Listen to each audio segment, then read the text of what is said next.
নমস্কার, জয় শ্রীকৃষ্ণ, জয় কালী। আমি জ্যোতিষ সাধক পরিমল।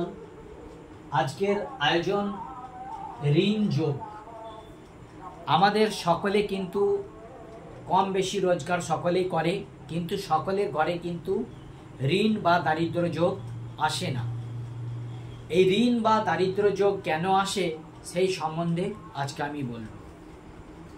দেখুন, আমাদের ঋণ, রিপু, রোগ, শোক, তাপ সমস্ত কিছু দেখতে আমাদের কিন্তু আমরা ষষ্ঠভাবে বিচার করি, অর্থাৎ এটা মেষ লগ্ন।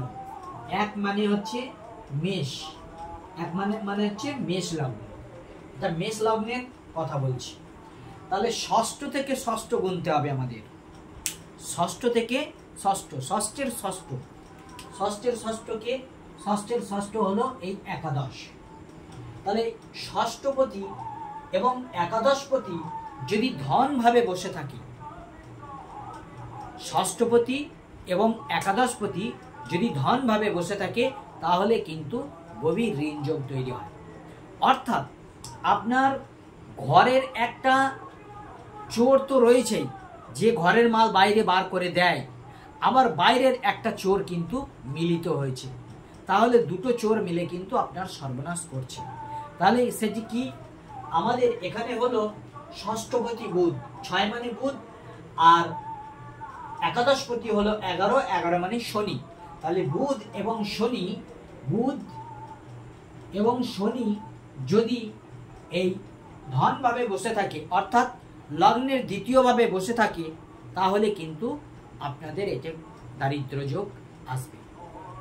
আপনাদের জন্মছকে এটা যদি এরকম হয়ে থাকে যে ষষ্ঠপতি এবং একাদশপতি লগ্নের দ্বিতীয় ভাবে বসে আছে, অর্থাৎ মারক ভাবে বসে আছে, তাহলে কিন্তু দারিদ্র যোগ এসে যায় বা ঋণ যোগ।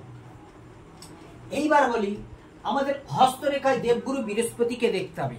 আমাদের এই দেবগুরু বৃহস্পতির স্থান যদি ঢালান হয়ে থাকে, সেখানে যদি একটা বিন্দু তৈরি হয়ে যায়, তাহলে কিন্তু আমাদের ধন টিকবে না। সঙ্গে কেতু, শনি, রাহু, কেতু এরা যদি ডিস্টার্ব করে, মঙ্গল অর্থাৎ 3 মঙ্গল যদি ডিস্টার্ব করে, ধন টিকবে না। আর সবচেয়ে গভীর যে হচ্ছে আমাদের সঞ্চয়, যার জন্য আমাদের প্রপার্টি, সেটি হলো শুক্র। শুক্র যদি আপনার ডিস্টার্ব করে, অর্থাৎ শুক্রে অজস্র রেখা যাও, এইরকম পজিশন যদি শুক্রের স্থানে থাকে, তাহলে কিন্তু আপনি গভীর ঋণে পড়বেন। আর কি? সঙ্গে যদি রবি রেখা ভাঙা হয়, রবি রেখা যদি ভাঙা হয় বা রবি রেখা যদি না থাকে, তাহলে কিন্তু আপনারা ঋণ যোগে পড়ে যাবেন। তাহলে এই ঋণ যোগ থেকে মুক্তি পাওয়ার জন্য আপনাদের নিকটবর্তী কোনো জ্যোতিষ মহাশয়ের কাছে গিয়ে আরো বিস্তারিত জেনে তারপরেই কিন্তু আপনারা রত্নপাথর পরিধান করবেন। অভিজ্ঞ জ্যোতিষ ছাড়া কিন্তু আপনারা রত্নপাথর পরিধান করবেন না, এতে কিন্তু ক্ষতি।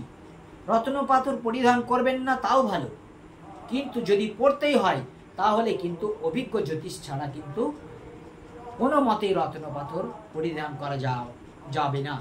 কারণ আমাদের গ্রহ কোন পজিশনে আছে, সে মানে বাল্য অবস্থায় আছে, বৃদ্ধ অবস্থায় আছে, যুবক না মৃত অবস্থায় আছে, সে কত ডিগ্রিতে আছে, এগুলো কিন্তু অবশ্যই দেখতে হবে।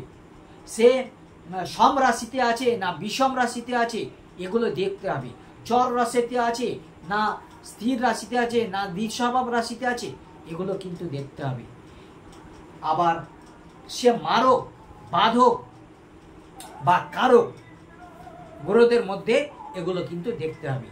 যার কারণে আমি বলবো, যারাই জ্যোতিষকে ফলো করেন, জ্যোতিষের বাইরে কিছু হয় না। যত যন্ত্র মন্ত্র তন্ত্র সমস্ত কিন্তু পৃথিবীতে কিন্তু গ্রহ নক্ষত্র দ্বারাই পরিচালিত। অতএব আপনারা অভিজ্ঞ জ্যোতিষের শরণাপন্ন হয়ে তবেই কিন্তু প্রতিকার ধারণ করবেন। যাই হোক, আজ ছিল আমার এই আয়োজন। যদি কেউ আমাকে দিয়ে হস্তরেখা বিচার করাতে চান, তাহলে 9382123284 এই নাম্বারে অবশ্যই ফোন করবেন। আমি অনলাইন হস্তরেখা বিচার করে থাকি। আর বিশেষ কিছু বলছি না। যাই হোক, ভালো থাকবেন। জয় গুরু, নমস্কার।